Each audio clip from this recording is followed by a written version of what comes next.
தேவனுடைய நாமம் மகிமைப்படுவதாக. இன்றைய நாளிலே சங்கீதம் 49:16 ஒருவன் ஐஸ்வர்யவான் ஆகி அவன் வீட்டின் மகிமை பெருகும் போது நீ பயப்படாதே. இந்த நாளில் கர்த்தர் பயப்படாதே என்று எதற்காக சொல்லுகிறார் என்று பார்க்கும் பொழுது, ஒருவன் ஐஸ்வர்யவான் ஆகி அவனுடைய வீட்டின் மகிமை பெருகும் போது நீ பயப்படாதே. ஏனென்றால் அடுத்த வசனத்திலே வாசிக்கிறோம், அவன் மரிக்கும் போது ஒன்றும் கொண்டு போவதில்லை, அவன் மகிமை அவனை பின்பற்றி செல்வதும் இல்லை. ஆமென். அவன் மகிமைன்னு சொன்னால் உலகத்தில் ஐஸ்வர்யவானாய் வாழ்கிற ஒரு மனுஷனுடைய மகிமை அவனுடைய செல்வமும் அவனுடைய பேரும் அவனுடைய புகழுமாய் மட்டுமே இருக்கும். அவன் மரிக்கும் போது அவைகள் அவனோடு கூட வருவது இல்லை. அவன் மரிக்கும் போது அவன் ஒன்றும் கொண்டு போவதும் இல்லை, அவனுடைய மகிமை அவனை பின்பற்றி வருவதும் இல்லை. ஆகவே ஒருவன் ஐஸ்வர்யவான் ஆகிவிட்டான், அவனுடைய வீட்டின் மகிமை பெருகி இருக்கிறது என்பதற்காக நீ பயப்படாதே. நாம் வேதத்தில் பார்க்கிறோம், ஐஸ்வர்யவான் லாசருவினுடைய உவமையை நாம் பார்க்கும் பொழுது, ஐஸ்வர்யவான் நரகத்துக்கு செல்கிறான், ஆனால் லாசருவோ ஆபிரகாமின் மடியிலே இருக்கிறார். அதையே தான் நாம் மத்தேயு 19ஆம் அதிகாரத்தில் நாம் வாசிக்கும் பொழுது, அப்பொழுது இயேசு தம்முடைய சிஷ்யர்களை நோக்கி, ஐஸ்வர்யவான் பரலோக ராஜ்யத்தில் பிரவேசிப்பது அரிதென்று மெய்யாகவே உங்களுக்கு சொல்லுகிறேன்.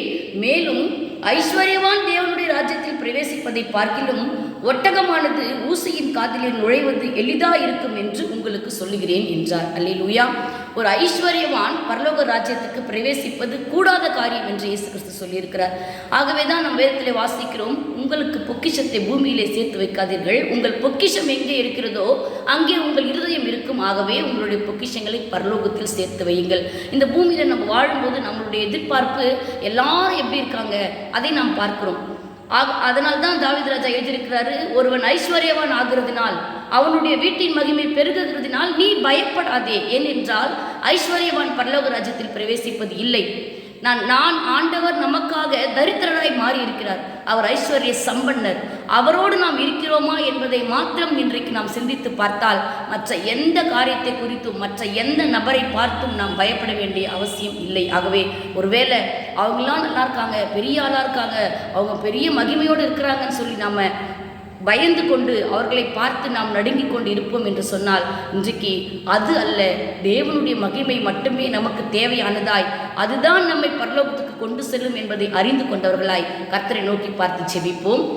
எங்களை நேசிக்கிற எங்கள் நல்ல தகப்பனே, இந்த நாளிலுமாய் நாங்கள் ஐஸ்வர்யவான்கள் ஆகும்படிக்கு நீர் தரித்திரரானீர் என்பதை அறிந்து கொண்ட நாங்கள் உலகத்தின் மேன்மைக்காய், உலகத்தின் மகிமைக்காய், உலகத்தின் ஐஸ்வர்யத்திற்காய் நாங்கள் ஒரு நாளும் ஏங்காதபடிக்கு, அப்படிப்பட்டவர்களை பார்த்து பயப்படாதபடிக்கு, அந்த மகிமைக்கு நாங்கள் அடிபணியாதபடிக்கு, உமது மகிமையை உமது சாயலை தரித்து கொண்டவர்களாய் பரலோக ராஜ்யத்துக்கு வருவதற்கு எங்களை நாங்கள் தகுதிப்படுத்தி பரலோக ராஜ்யத்தில் எங்களுடைய பொக்கிஷங்களை சேர்த்து வைக்கிறவர்களாய் இந்த நாளிலே எங்கள் ஒவ்வொருவரையும் கர்த்தர் தாமே மாற்றி ஆசீர்வதித்து வழிநடத்த வேண்டுமாய் இயேசுவின் மூலமாய் செபிக்கிறோம் நல்ல பிதாவே.